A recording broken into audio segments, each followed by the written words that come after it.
Hello everybody, welcome back. Today as well we have got you another video. In this video I'll show you how you can activate your Binance card. But before that, please do make sure to like our video, subscribe our channel, and yes, without any further delay, let's get started. For this purpose, you must make sure that you have received your physical card in your mail and you have access to your physical Binance card, because the information on your card will be required for it to be activated. Now from over here, go ahead, access your browser, type in binance.com and get into the official website and simply log in.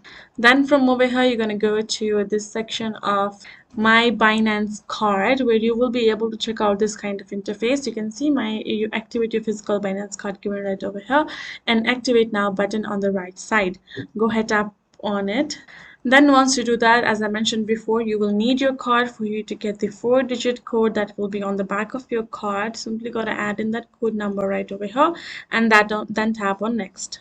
Upon doing that, it will ask you to provide your CVV number as well. Go ahead, enter the CVV number and tap on confirm.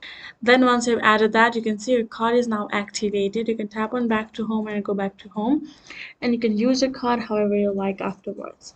So this is the process. Hope this video was helpful to you all. Thank you so much for watching, and I'll see you guys in our next video.